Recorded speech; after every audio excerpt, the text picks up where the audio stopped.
being back in LA, it's like taking a shower and putting back on your dirty socks. Being back in LA, it's like, you know, that one chick that you were seeing and you broke it off because you're trying to like patch things up with your wife, and she texts you and she's like, oh, my husband's out of town, took my kids to my mom's place. And then you're like, no, it's not a good idea because I'm trying to like patch things up with my wife. And then she sends you like a nude of her just like lying in bed with her big old titties, and you're like, fuck, I guess I'll come over. And then like, you get some post-nut clarity and you're like, oh, this was a terrible idea. And you're stuck there with her and you say out loud how retarded it was. And she starts like chastising you for saying the word retarded. And she's like, you should call them developmentally disabled.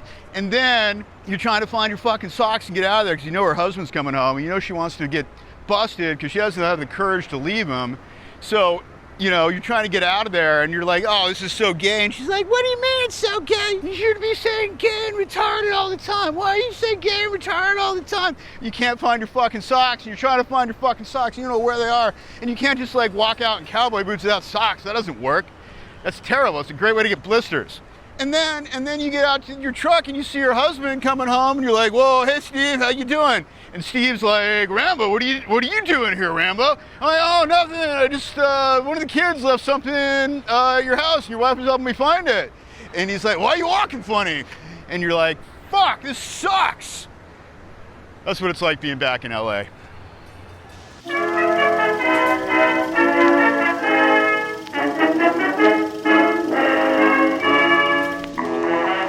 This is Los Angeles. I'm Rambo Van Halen. This is my city, but it's fallen on hard times. I'm gonna save it. I'm gonna save it with this book. I said, God, take my book, take my hands, use my strength, and save Los Angeles. True story, sad memory. If you see, like right in front of Century City, there's some white apartment blocks. My dad used to live there with my hot 19-year-old stepmom. And the first time I ever got an erection, she was walking around that condo naked. Whenever I see that building, whenever I drive past it on Pico, I'm like, oh yeah, I got my first erection there. I felt terror. I think I had this sensation and I didn't know what to do, and my little like 4-year-old cock was like rock hard, and it scared the shit out of me. And it's giant. My cock is not only precocious, it's gigantic. It was huge.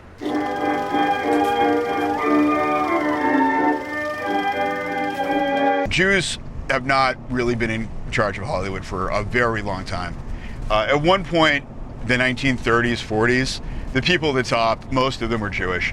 It's been a long time since that's been the case, but you did have these producers that I call, you know, big swinging dicks, and these are guys who could get things done and knew how to make movies, they knew how to make films, and they knew what the art needed. And they were replaced. There was a coup. The Weinsteins and, you know, they were horrible people for reasons completely unrelated to the sexual stuff. They were pretty terrible people, but they could make movies. They knew how to do that. And it was replaced by, you know, really people from the HR department, sort of the corporate people who run everything else that are kind of making everything else in the world suck. They're making movies too. The product sucks and nobody's buying it and everybody's losing their jobs.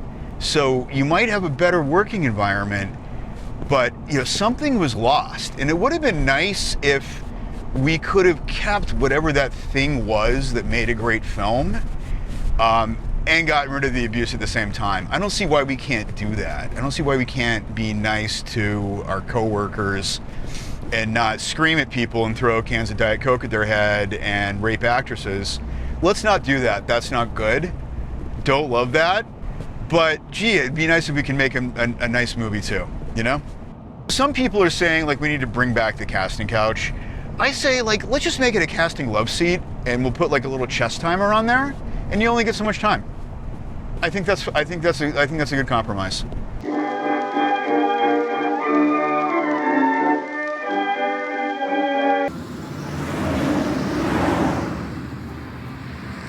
You know what? I think I'm gonna be really happy. We've been here for like an hour. Production's way behind schedule, but we're gonna get those hot dogs. Yeah, Nelly, old friend of mine. Scooby-Doo. We go way back. Jamie Foxx, he knows what he did, and that's all I'm going to say about Jamie Foxx. Okay? Yeah, Quentin Tarantino taught him everything. They're not making stars anymore. Not like this guy, anyway. You just can't focus enough eyeballs in the same place anymore to make a new Brad Pitt. So anybody who's like A-list celebrity famous, their stars were all forged in the era before social media. Every single one of them. And that's why these guys, like Brad Pitt's in his 60s, I think Tom Cruise is pushing 70. You know, even like leading ladies were child actresses in the pre-internet era. That's how their names became household names. You just can't make a household name anymore. And that's a funny thing because, you know, what Hollywood's driven by is star power. That's why people go to the movies. To a certain extent. I mean, they want to be entertained, but they also want that connection with these, you know, demigod stars. And it's done. You know, the age of enchantment is over. We're not making new gods. I'm going for it. I got the brand up. Look at that. Look at that heart attack. Oh, God, is this going to mix with my Ozempic? I don't know. Spit out my Zyn there. Excuse me.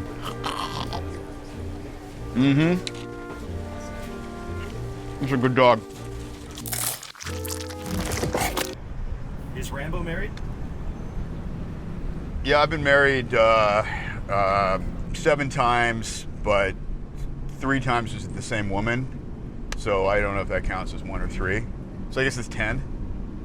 10 marriages to 7 women. Ooh, La Poubelle. Love that place. It means the trash can in French. What's your favorite Sylvester Stallone anthology? Who? Sylvester Stallone? Never heard of him. What did he do? Rocky, Demolition Man, Rambo. Yeah, never. Who? No, never heard of him. Never heard of the guy. Sounds like a hack. Sounds like a fake fucking name is what that sounds like. Are you fucking with me again? We just drove past, or I think we're about to drive past AFI. So the American Film Institute, amongst the working day people in the business, there's nothing more insulting than calling somebody an AFI grad. I used to work with first AD, and whenever someone's cell phone would go off and like ruin a take, he'd come like marching out of set and be like, "Which one of you fucking AFI grads can't figure out how to turn off a telephone? Which one of you AFI grads can't figure out how to get a headset for your walkie?" Like, anytime there's a fuck up, it's like, "Which one of you AFI grads walked in the shot?" There's nothing more insulting than calling someone an AFI grad. An AFI grad would be better off, like, they would learn more working at a video store. They would, if they had a time machine, like, instead of spending the money to go to AFI, you get a time machine. I know, easier said than done, I realize this. But you get a time machine and you go back to like 1992, and if you worked at a Blockbuster Video, you would learn more than you're gonna learn about movies than you will at AFI.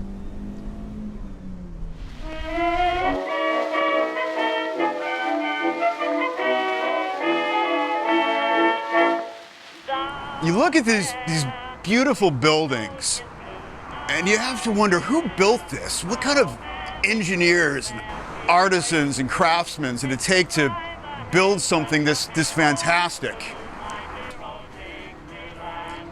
But it turns out it was just Jews. They did The Wizard of Oz here. This is where they shot The Wizard of Oz.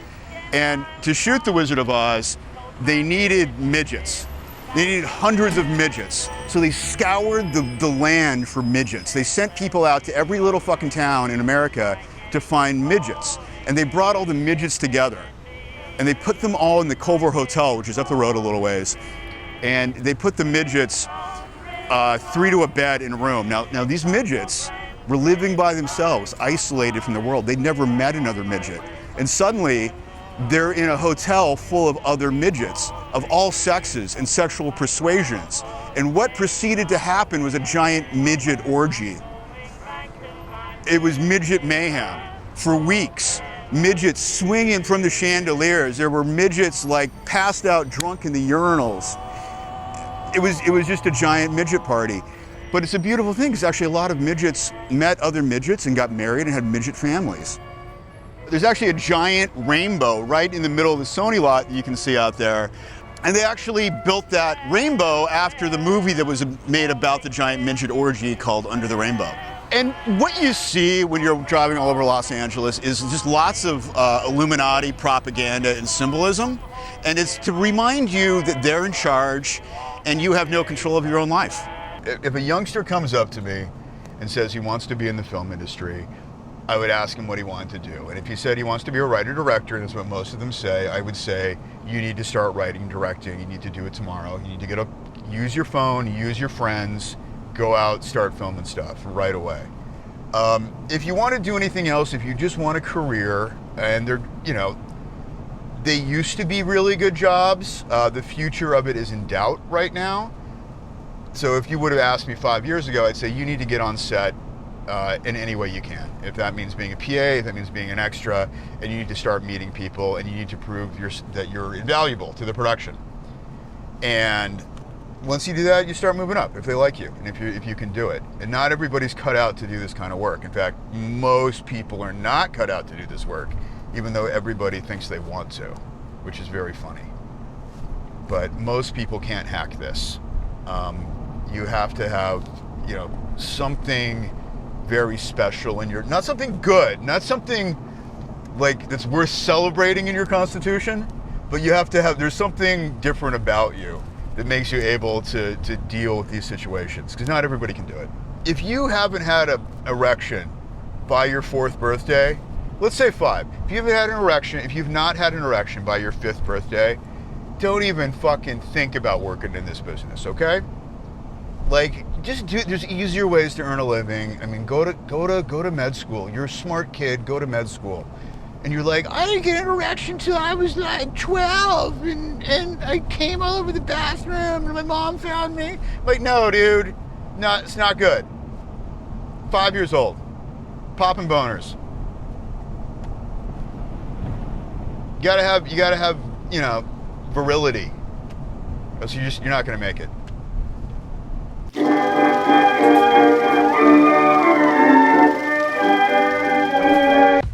If we want to save this city, we got to get this book to the people. They need to read this.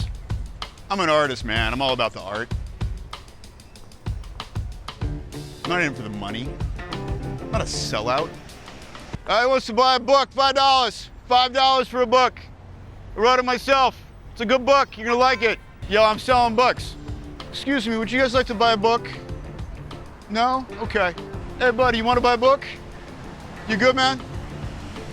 It's a good book. I don't think these people are Jewish. Huh? Huh? I know them. I know the 3. Hey, ladies. Want to buy a book? I don't know what's going on here, man. These people just don't read. They're illiterate. Hey, man, I'll trade you a t-shirt for this book. You got a large? It's a good book. Can't read, man. I can't read. You can't read? Oh, I'm sorry, brother. Well, you know what? Audiobook's coming out soon. You want to buy a book? $5. This is how we sell books. You know, you got to take it to the people. Like, you know, one at a time. We're going to sell this book because people need this book. How many have you sold? I've sold 0. Excuse me, would you guys like to buy a book? It's very good. I wrote it myself with my own words. It's just bizarre. I don't know, dude. I don't think this is a book buying neighborhood. Doesn't anybody read? Do you read? I don't know. It's fucking weird. Hey, I got books for sale. Hey, guys. Who wants to buy a book? You guys, books? You guys like to read? You're readers? Oh, a bunch of illiterates. Hey, incoming. Excuse me, would you like to buy a book? No, okay, all right, just keep walking, whatever. Hey, man. Hey, you want to buy a book? What's it about? It's about me, what a terrible person I am, and all the horrible things I've done, and all the horrible people I've had to deal with, and I'm just trying, man. I'm trying to do better. I'm just I'm just trying to do better, and I wrote a book about it. I just want people to read my book. I made some art, and I just want people to read my art, man. I just want, I wrote like 30,000 words just about how I like to pick my kids up from school, and that nobody, it's a good book, man. Well, how much is it? It's $200. Hey, can I pet your dog? No.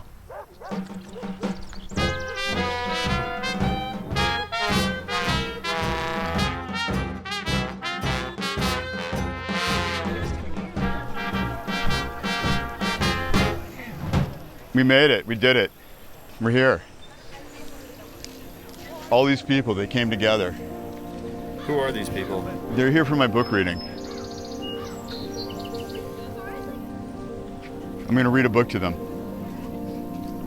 Look at the whole city uniting. All these like races and sexualities and genders and colors and illegal immigrants and so all these people. Just they came for me. These are my fans. Guys, I'm here. I've arrived.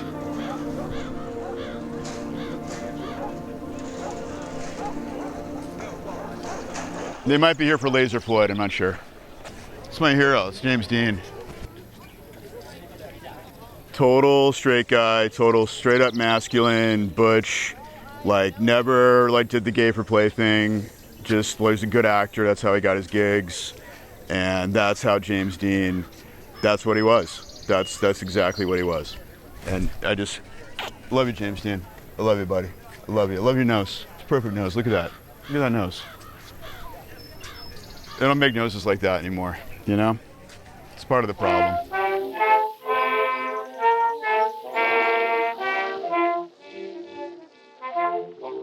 Well, I sold one book today.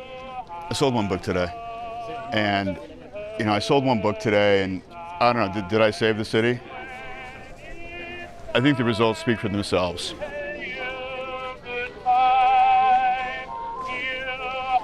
And if there's one thing I've learned on this journey, it's that the Chinese are the worst tourists.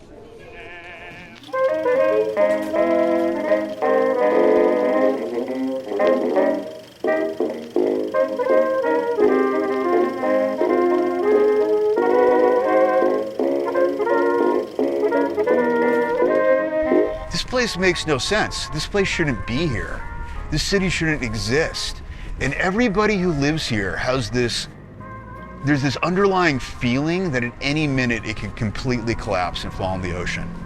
It's such a weird town like that, but at the same time, it's like kind of wonderful. There's this thing that just shouldn't be here. I mean, there should not be a city here.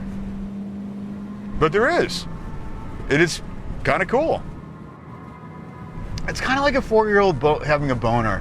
Something that shouldn't exist. 4-year-olds shouldn't get boners, and Los Angeles should not be a city.